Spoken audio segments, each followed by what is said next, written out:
quero convidar os irmãos ao texto sagrado de Filipenses, capítulo 2. Nós vamos ler do verso 1 ao verso 11. É o texto que vamos meditar nesta manhã. E vamos diante de Deus colocar nossa vida e vamos pedir que Ele use sua palavra, como sempre faz, para nos abençoar, nos fortalecer, nos corrigir em todos os caminhos da nossa vida. Diz assim o texto sagrado: se por estarmos em Cristo nós temos alguma motivação, alguma exortação de amor, alguma comunhão no Espírito, alguma profunda afeição e compaixão, completem a minha alegria, tendo o mesmo modo de pensar, o mesmo amor, um só Espírito e uma só atitude. Nada façam por ambição egoísta ou por vaidade, mas humildemente considerem os outros superiores a si mesmos. Cada um cuide não somente dos seus interesses, mas também dos interesses dos outros. Seja a atitude de vocês a mesma de Cristo Jesus, que, embora sendo Deus, não considerou que o ser igual a Deus era algo a que devia apegar-se, mas esvaziou-se a si mesmo e, vindo a ser servo, tornando-se semelhante aos homens e sendo encontrado em forma humana, humilhou-se a si mesmo e foi obediente até a morte e morte de cruz. Por isso Deus o exaltou à mais alta posição e lhe deu o nome que está acima de todo nome, para que ao nome de Jesus se dobre todo o joelho nos céus, na terra e debaixo da terra, e toda língua confesse que Jesus Cristo é o Senhor, para a glória de Deus Pai. Amém. Essa semana eu encontrei uma moça e ela fez a seguinte afirmação para mim. Ela falou assim: olha, meu senhor, me chamou de senhor, né? Nesse momento da minha vida, o que eu estou vivendo é primeiro eu, segundo eu, terceiro eu. Ela estava se falando isso em função de eu ter perguntado a ela se ela era casada ou não. E ela disse assim: eu já fui casada, e agora na minha vida é primeiro eu, segundo eu, terceiro eu. Parece, meus irmãos, que todas as pessoas precisam escolher entre dois caminhos o tempo todo. Um caminho que leva a gente para pensar em nós mesmos e só em nós, e um caminho que leva a gente a pensar nas outras pessoas, o que subentende, o que se pressupõe é que você deve abrir mão da sua vida para se preocupar com a vida da outra pessoa. Dessa escolha que a gente faz na vida, e é uma escolha cotidiana, a gente vai construir a nossa história e vai construir também a história que nós vamos deixar como um legado para outras gerações. Nós precisamos escolher entre cuidar da nossa vida, primeiro eu, segundo eu. Eu pensei que o terceiro ela ia falar, vou pensar em alguma coisa. Não, terceiro eu também. Ela não deu nenhum espaço para que no seu coração tivesse alguma outra preocupação a não ser ela mesma. E eu tentei mesmo puxar um assunto, mas no final ela falou assim: olha, só me desculpa, mas primeiro eu, segundo eu, terceiro eu. Tudo bem, então tá bom. Eu só tive tempo de dizer para ela assim: o problema é que a vida não funciona assim.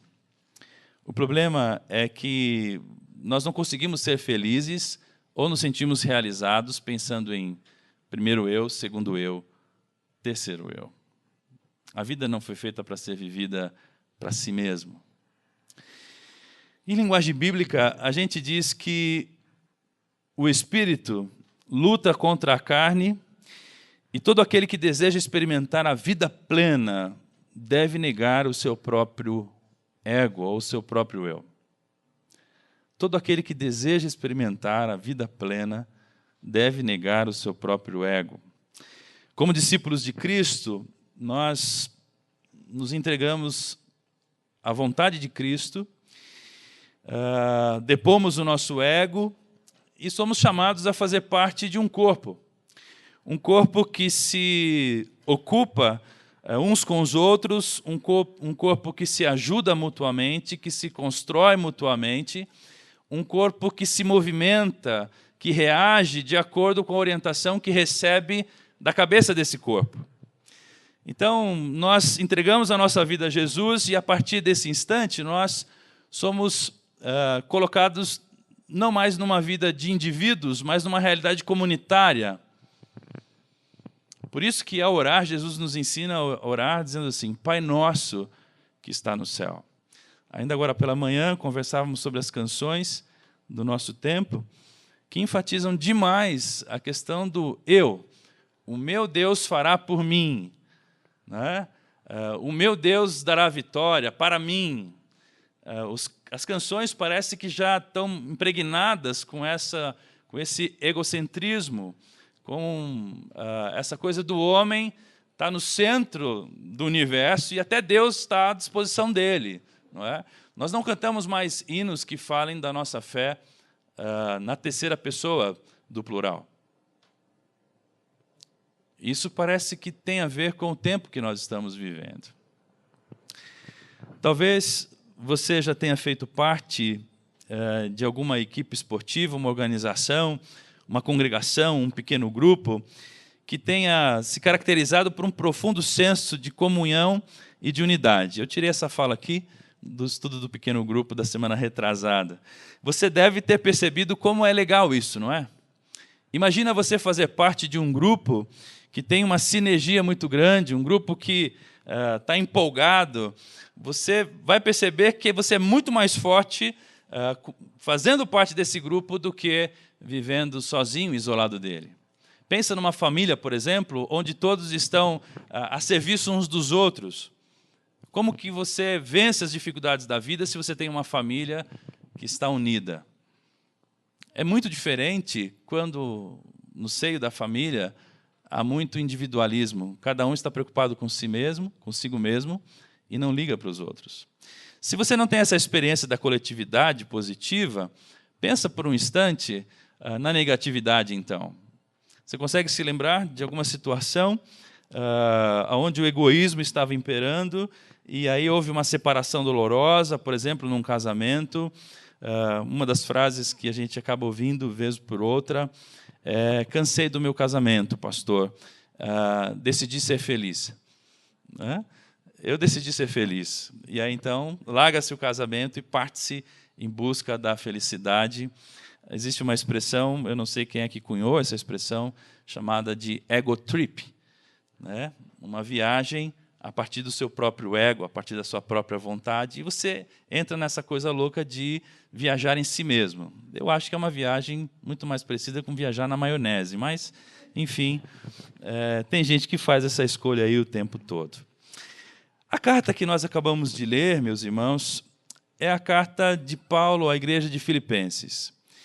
Eu li a carta toda pelo menos 3 vezes por esses dias, nessa semana, e li ela novamente essa madrugada.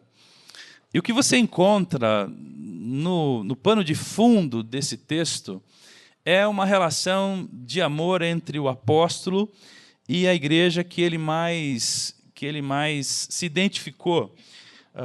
Ainda há pouco li para os irmãos uma parte da carta que dizia a respeito, uma nota de gratidão de Paulo à igreja, dizendo assim: irmãos, de todas as igrejas que eu participei, vocês foram os únicos a se preocuparem com as minhas necessidades materiais. Os irmãos me abençoaram muito com isso. E essa carta é uma carta de gratidão. O Paulo vai falar de gratidão o tempo todo.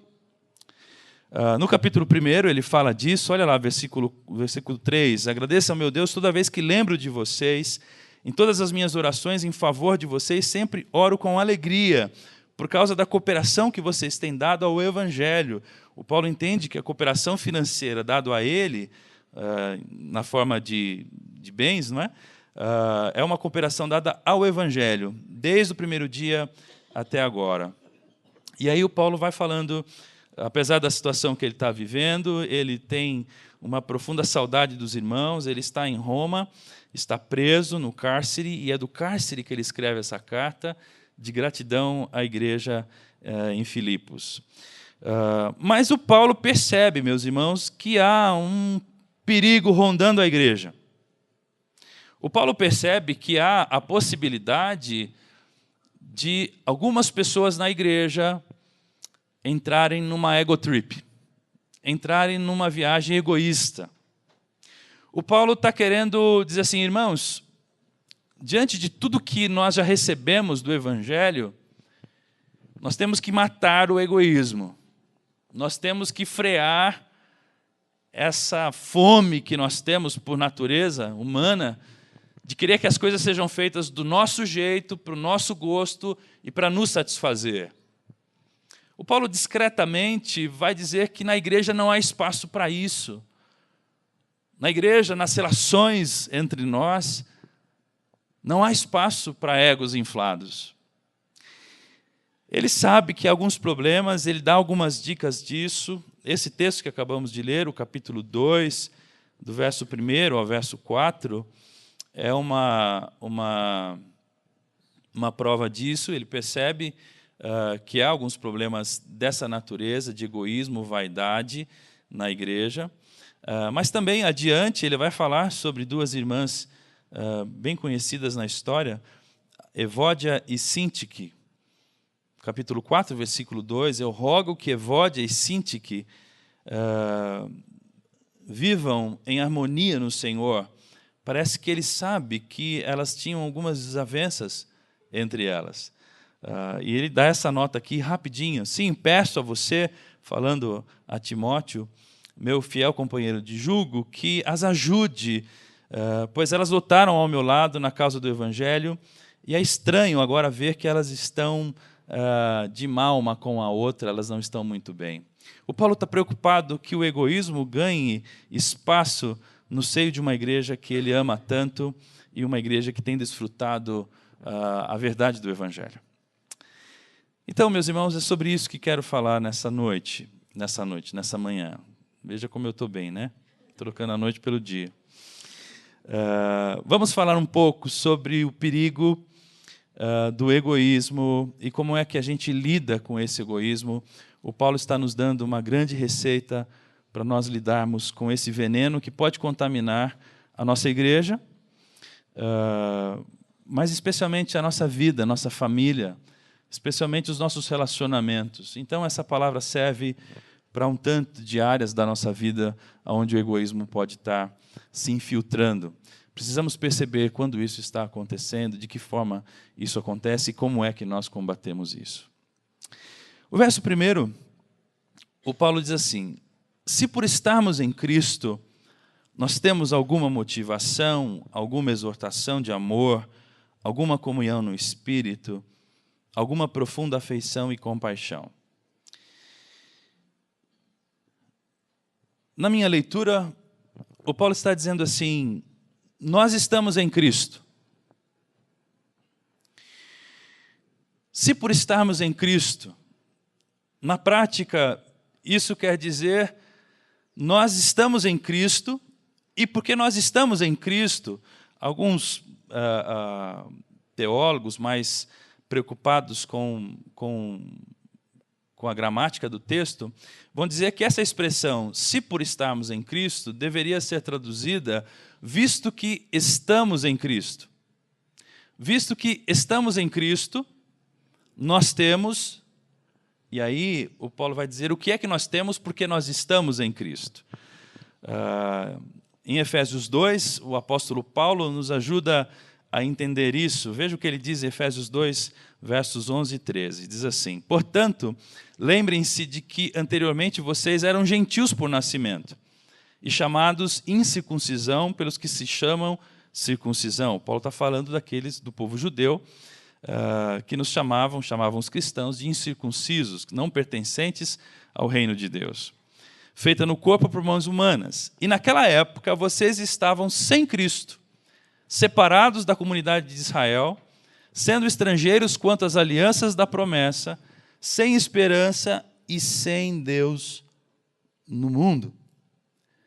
Veja agora o que Paulo diz. Mas agora, em Cristo Jesus, vocês que antes estavam longe, foram aproximados mediante o sangue de Cristo.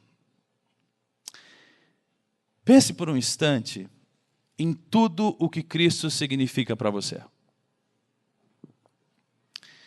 Pense também em tudo o que Cristo oferece para a sua vida, em todas as promessas e na aliança que Cristo tem com você. Se você tiver dificuldade de pensar nisso, eu vou pedir para você para que você inverta a polaridade, e vamos fazer um exercício oposto. Ontem à noite eu fiz esse exercício numa comunidade pentecostal, quase que as irmãs me deram uma vibrada na cabeça, né? Porque eu disse assim, irmãos, vou fazer uma proposta para vocês. Eu estava falando do valor do trabalho missionário, né? Era um culto de missões. E eu disse assim, deixa eu fazer uma proposta para as irmãs. Pensa que o povo pentecostal não brinca com essas coisas, né? Lá vou eu brincar com eles. Da terça-feira que vem à sexta-feira que vem, o Espírito Santo vai ser retirado da vida de vocês. Não, já logo começaram quase que, né? Que proposta mais pagã é essa, pastor? Falei, pois é. Tá bom, então de terça a sexta não, de terça a quarta também não. Tá bom, então só na terça. Não. Tudo bem, então da terça, das 9 da manhã ao meio-dia. Também não, pastor. E aí uma irmã gritou assim, nem um minuto sem o Espírito Santo. Falei, pois é. Se vocês não querem largar o Espírito, nem por um minuto, como é que a gente tem tanta dificuldade de perceber o valor que tem da palavra de Deus chegar para uma tribo, por exemplo, como aquela do Fernando? Eu tinha acabado de mostrar a tribo do Fernando para eles, que nunca ouviram falar do Evangelho. Vocês conseguem mensurar o valor da obra do Espírito na nossa vida e na vida das outras pessoas?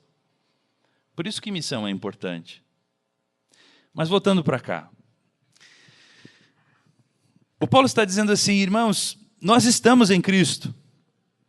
E na prática significa que Deus nos tirou do reino das trevas e nos fez habitar no reino do Filho do seu amor. Agora que nós estamos em Cristo, nós estamos perto de Deus, porque antes nós estávamos longe de Deus. E como eu já disse, os estudiosos vão dizer que nós devemos ler esse texto assim, visto que estamos em Cristo. Os estudiosos apontam que essa preposição se deveria ser, na verdade, traduzida como visto que. E aí a tradução, a mensagem diz assim, se vocês receberam algo bom por seguir a Cristo, se o amor dele faz alguma diferença na vida de vocês, se estar na comunidade do Espírito significa algo para vocês, se vocês têm um coração, se vocês se importam uns com os outros, façam-me um favor. O apóstolo Paulo não é bobo, meus irmãos, ele é muito esperto. O que ele está dizendo é o seguinte, perceba o quanto a obra de Cristo fez por você. Percebeu? Então, agora que você está consciente do que você recebeu das mãos de Cristo, eu preciso te pedir um favor, eu preciso te pedir uma resposta diante de tudo que Cristo fez por você.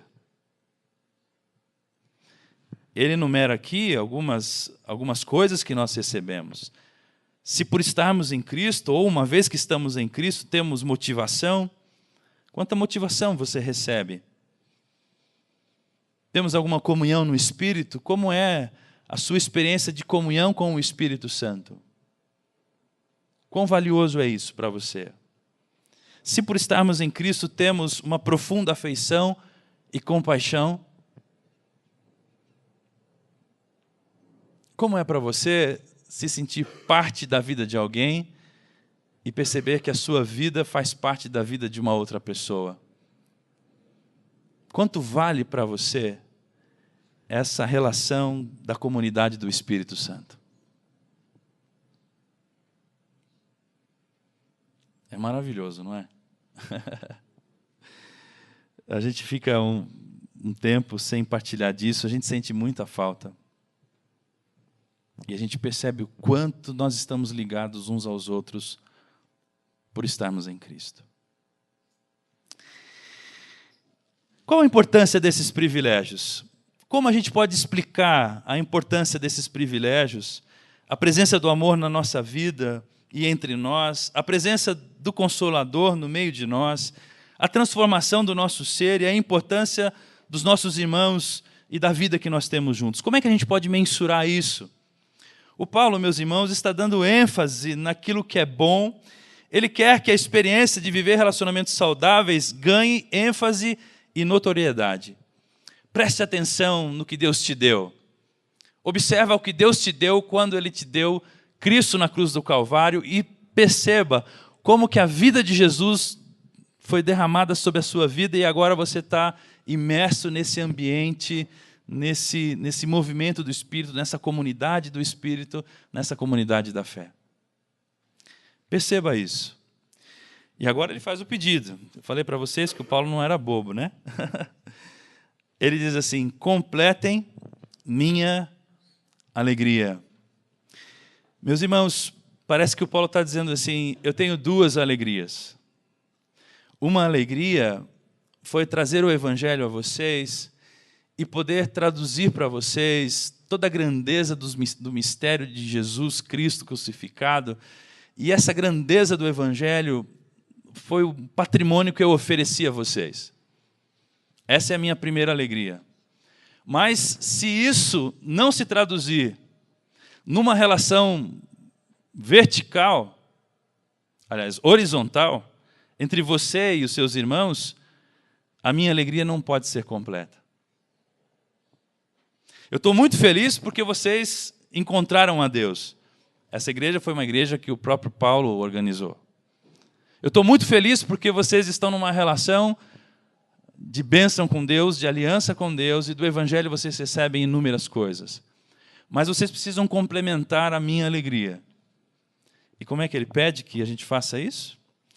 Completem a minha alegria tendo o mesmo modo de pensar, o mesmo amor, um só espírito e uma só atitude.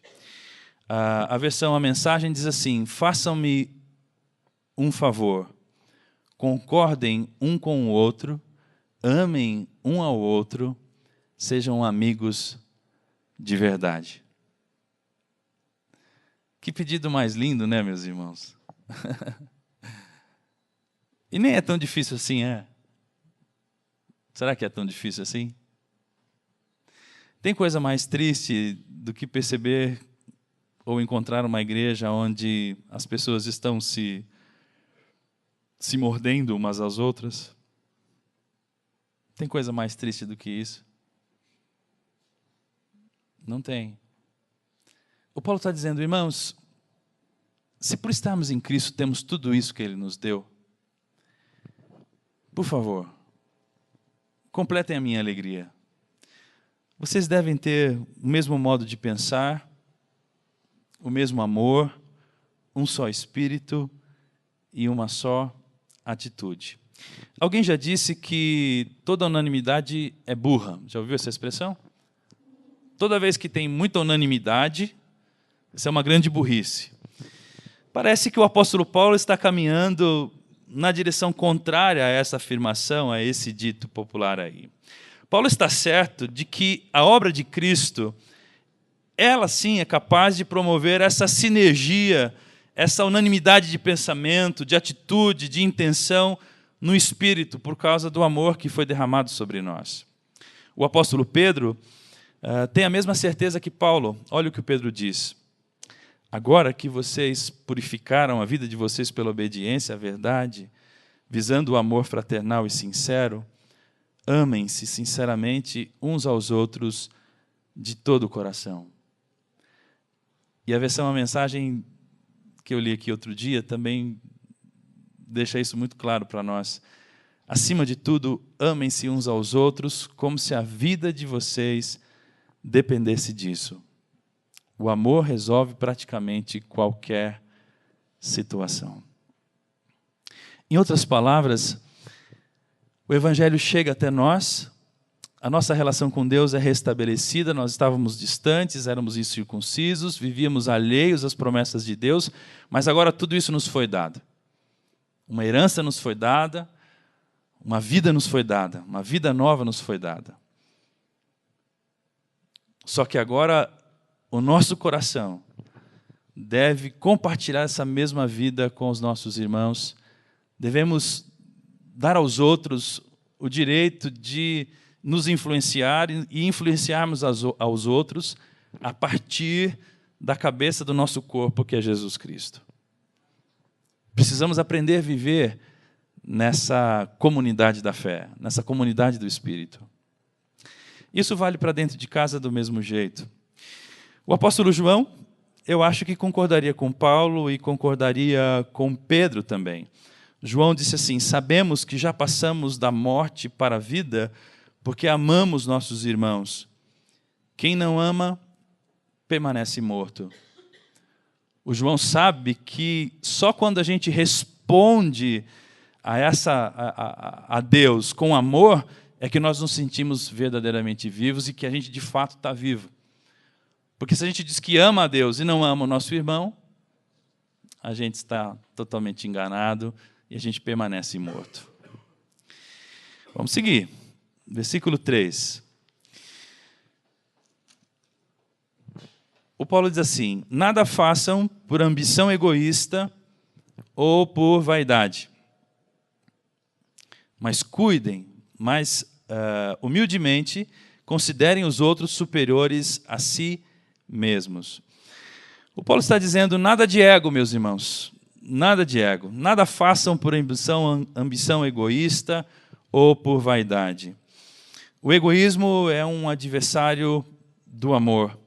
Pessoas egoístas ou egocêntricas roubam nossa alegria de viver o Evangelho.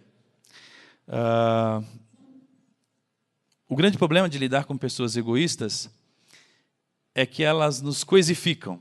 Os irmãos entendem essa expressão? Coisificar?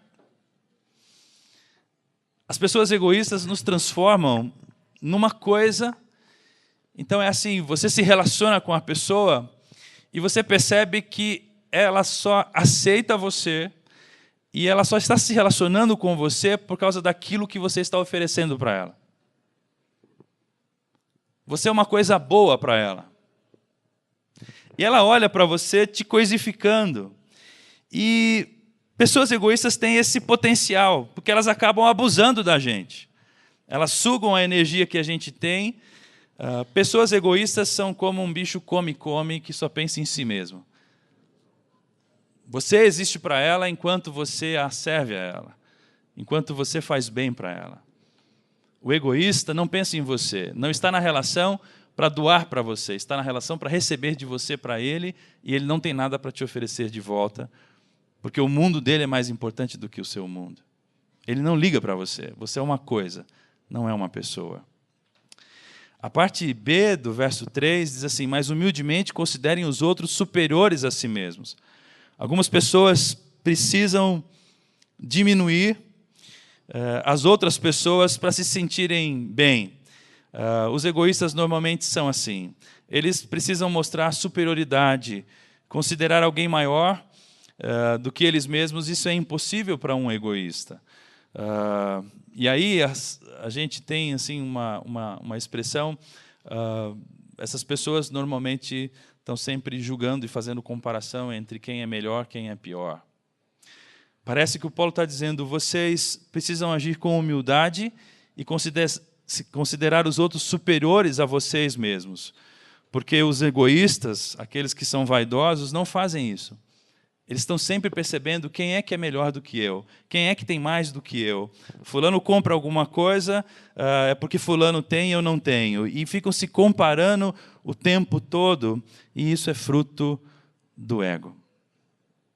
O Paulo está dizendo, meus irmãos, nada de ego. Considere os outros superiores a você. Dê ao outro mais mérito do que você dá a você mesmo. Essa é uma experiência que nasce da nossa identidade em Cristo.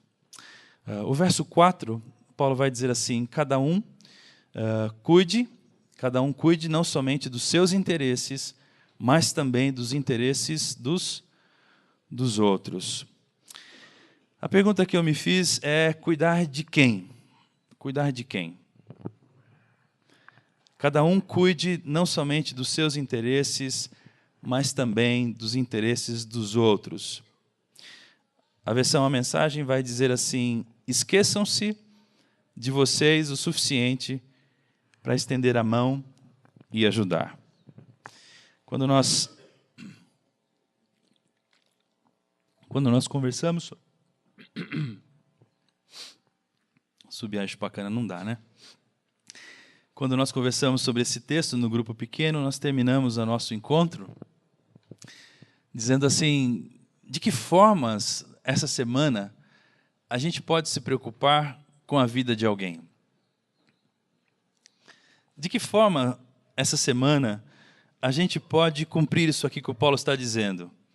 Se preocupar com os interesses dos outros e menos com os nossos próprios interesses. Aí nós elencamos várias coisas. Por exemplo, um telefonema para alguém é uma forma de você se preocupar, você se lembrar da necessidade de alguém e ir lá atender essa necessidade durante a semana. Existem muitas formas de você priorizar a vida dos outros em detrimento à sua própria necessidade. Isso é um grande sinal, meus irmãos, de que nós estamos vivos e que o Evangelho é verdadeiro no meio de nós. Quando nós nos ocupamos com a vida do outro, mais do que a gente se ocupa com a nossa própria vida. Você consegue se lembrar quando foi a última vez que você praticou isso? Eu gostaria que você fizesse um teste do egocentrismo comigo. Eu vou ler um texto ao contrário, tá bom?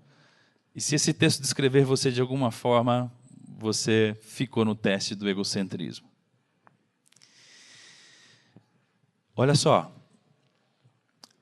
Impaciente, irritadiço, falta com graça e bondade na hora de falar, tem pensamentos invejosos a respeito da situação melhor de outros e apego às ofensas e mágoas causadas por outros no passado. Isso descreve você?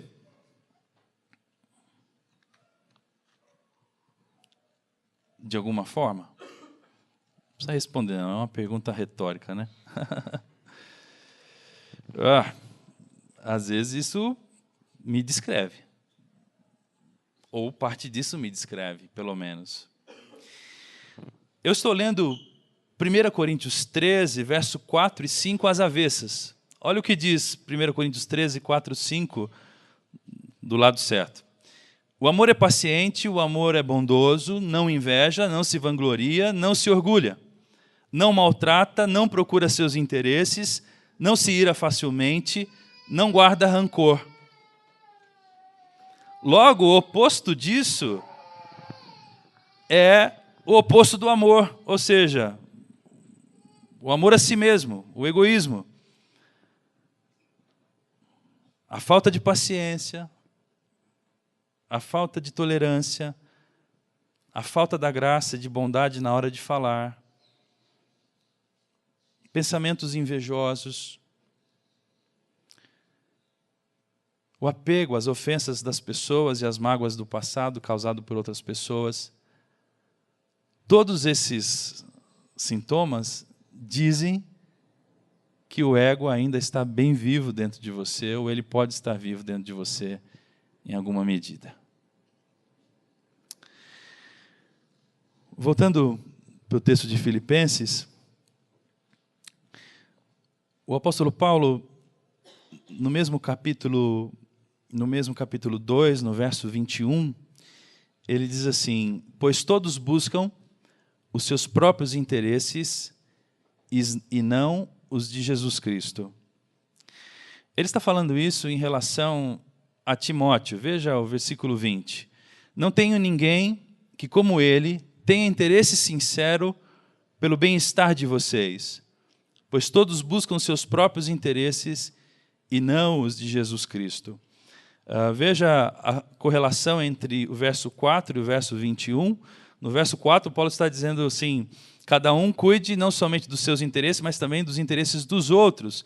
E agora ele dá um exemplo para nós, falando que Timóteo é um indivíduo desse tipo, que está preocupado com o interesse da igreja, com o interesse dos outros, e, na verdade, esse interesse nos outros é o interesse de Jesus Cristo.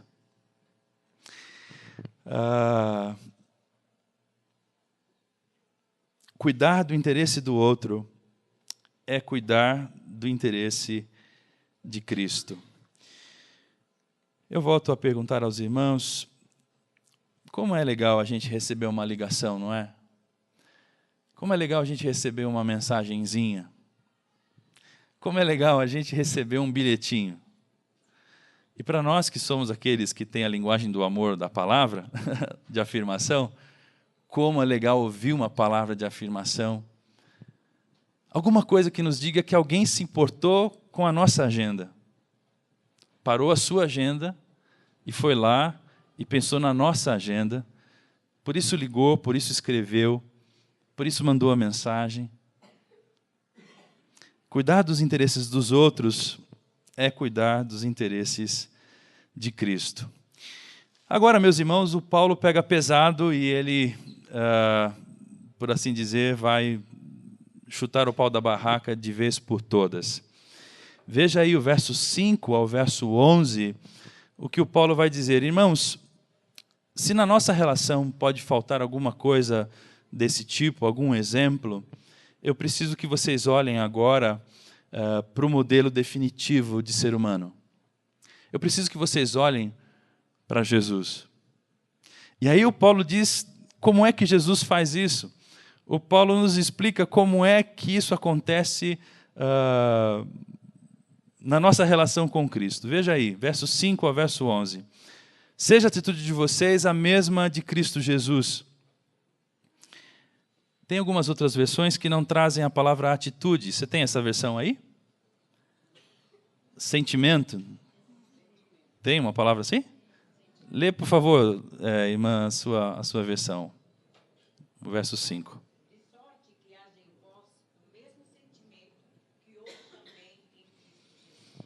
Ok, obrigado, irmã. Aqui, meus irmãos, a gente precisa também fazer uma pausazinha gramática aqui. Essa palavra sentimento está mal traduzida. O texto original usa-se a palavra frônesis. E frônesis quer dizer atitude. O Paulo está dizendo assim, irmãos, seja a ação de vocês, a atitude de vocês, o ato de vocês, a escolha de vocês, a escolha prática de vocês, a mesma de Cristo Jesus. E agora ele começa a explicar como é que foi essa atitude. Olha lá. Embora sendo Deus, não considerou o ser igual a Deus, que o ser igual a Deus era algo a que devia apegar-se. Mas esvaziou-se a si mesmo, veio a ser servo, tornando-se semelhante aos homens, e sendo encontrado em forma humana, humilhou-se a si mesmo e foi obediente até a morte e morte de cruz.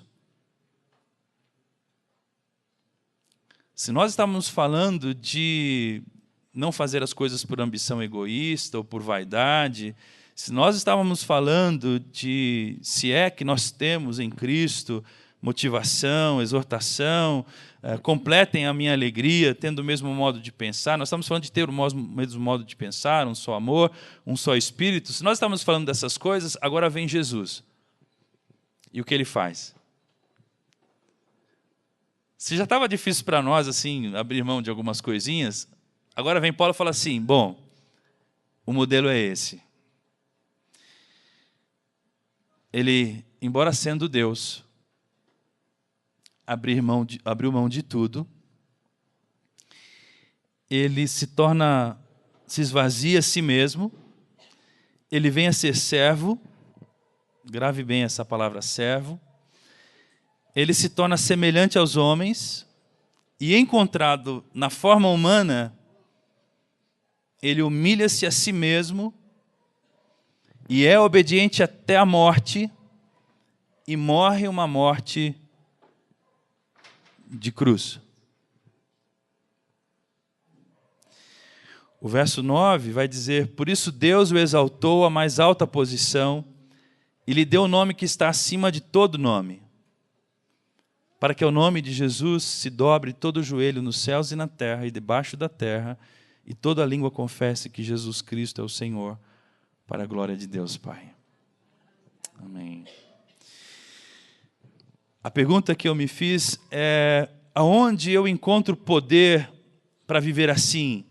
Aonde eu encontro poder para viver assim como Paulo espera que a gente viva, completando a alegria dele? Aonde eu encontro poder para poder pensar do mesmo modo, ter o mesmo amor, o mesmo espírito, para não me envaidecer? Onde é que eu encontro poder para ser humilde, considerar os outros superiores a mim mesmo? Onde é que eu encontro poder para me preocupar com o interesse dos outros e não com os meus próprios interesses tão somente? Onde eu encontro poder? O que me faz, o que me capacita para viver isso? O Paulo responde essa pergunta. Deus em Cristo se colocou do nosso lado e se ofereceu por nós. Ele não mandou mensagens de outro mundo. Ele habitou entre nós. Veja que, ao nos encontrarmos com Jesus, nós recebemos todas aquelas coisas que nós já falamos, mas a gente percebe que a vida, o sentido da vida é outro. Quando a gente se encontra com Jesus, a gente consegue valorizar o valor que a vida tem. Ao nos encontrarmos com Cristo, a gente começa a perceber e a entender o propósito que Deus tem para a vida da gente, não é assim? O apóstolo Pedro vai dizer que, ao sermos remidos pelo sangue de Jesus, nós começamos a deixar a nossa velha maneira de viver. Aquela maneira vazia de viver. Pois é, meus irmãos. Então, quando a gente percebe essa nova vida, quando a gente percebe como foi que Cristo gerou isso tudo para nós, quando a gente percebe e valoriza o que Jesus fez por nós, a gente ganha um combustível. Isso enche o nosso coração para poder viver fazendo isso também. Se Cristo fez isso, por que eu não posso fazer? Se Cristo se humilhou, por que eu não devo me humilhar? Se Cristo, sendo Deus, esvaziou-se da sua glória, viveu entre nós, foi homem, e como homem foi humilhado, e como humilhado morreu, e em morrendo morreu morte de cruz, por que eu não posso ou eu não devo também abrir mão da minha própria vida? Por que eu continuo cercado de privilégios? Por que meu ego está empoderado dentro de mim? Seria muita heresia perguntar o tamanho do ego de Jesus? Eu não sei o tamanho. Qual é o tamanho de Cristo? O texto diz que ele esvaziou-se a si mesmo. Quanto que Jesus deixou para trás para se tornar homem e, como homem, servir você? E como homem, amar você, me amar. E em nos amando, aceitar que esse amor passaria pelo Calvário, pela morte. E em morrendo, traria para nós a possibilidade de nos relacionarmos com Deus e termos vida e vida abundante. Será que você pode morrer um pouco para você, para que a sua mulher encontre vida? Será que você pode morrer um pouco para você, para que seu marido se sinta não mais humilhado? Porque o nosso ego humilha os outros. Será que você pode morrer um pouco para você, para que seus funcionários percebam o bom perfume de Cristo? Será que você pode morrer um pouco para você, para que seus filhos possam perceber que a sua relação com Jesus não é só no discurso ou nas ideias, que Jesus está vivo em você quando você se humilha perante seu filho? Será que você pode morrer um pouco para você, para que seus colegas de trabalho percebam que Jesus é mais importante do que o seu ego? Será que a gente pode morrer um pouco para nós?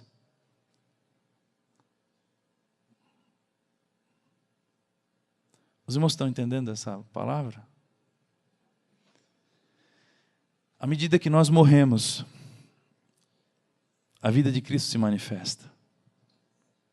O Paulo está dizendo assim, olha o verso 6, meus irmãos, que fato extraordinário.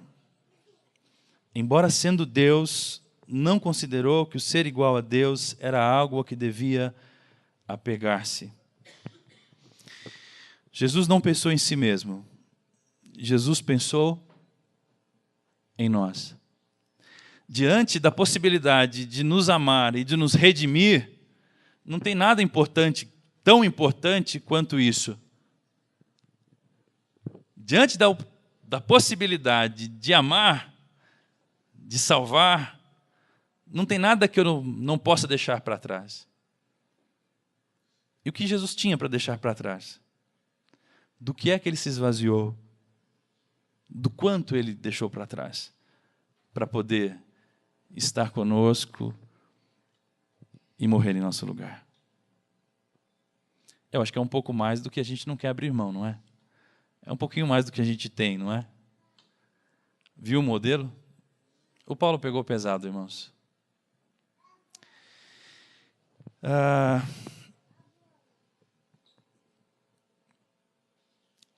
A sua atitude afirma: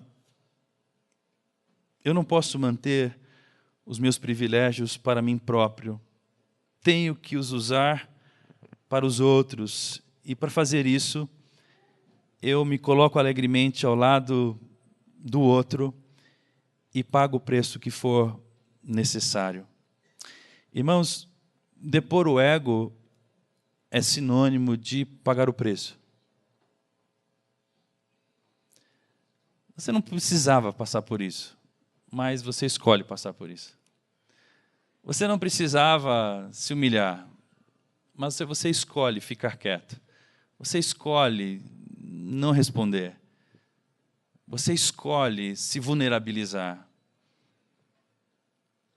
Isso significa sentenciar o ego. Se Deus veio do céu e ficou do meu lado e pagou o meu preço, nós também podemos fazer isso ao lado de alguém, não podemos? Que tal se a gente abaixar o volume do nosso ego nas nossas relações?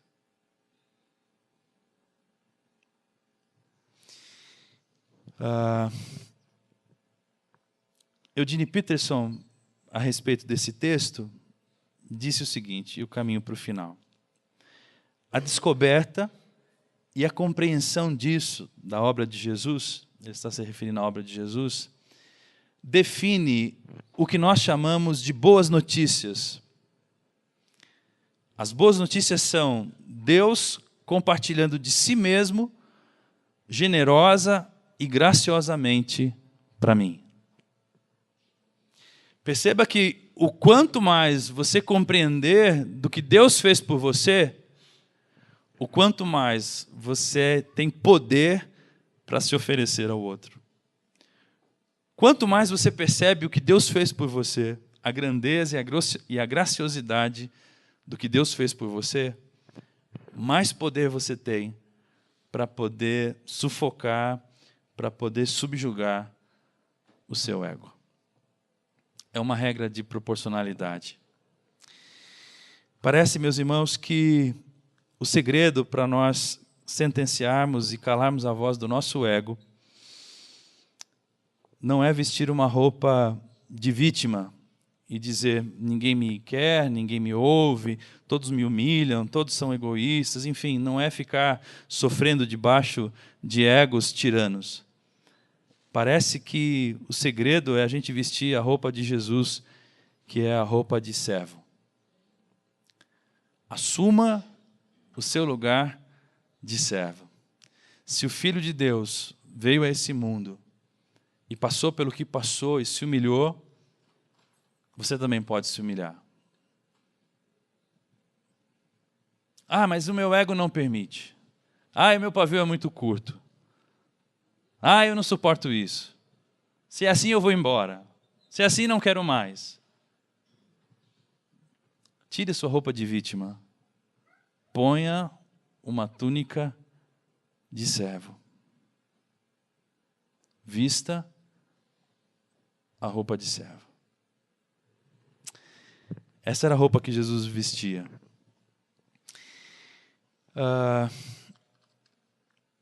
Para a gente fazer isso, meus irmãos, é necessário uma coisa.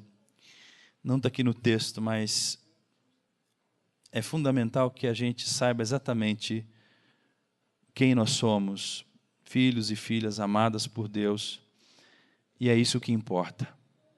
Se eu sei que Deus me ama, se eu tenho certeza do amor de Deus por mim, eu posso abrir mão de mim mesmo em função do outro. Se eu desconfio, eu não abro mão de nada. É preciso que a gente saiba, esteja imbuído daquela voz que diz: você é meu filho amado, em quem eu tenho muito prazer. E eu termino, meus irmãos, também recortando aqui um trechinho do nosso estudo do grupo pequeno, que eu quero ler para os irmãos e orar. Já convido os músicos a virem à frente. Nós vamos cantar aquela canção nova que nós cantamos ainda há pouco e vamos encerrar o nosso culto com essa canção. Por favor, os irmãos aí podem vir à frente.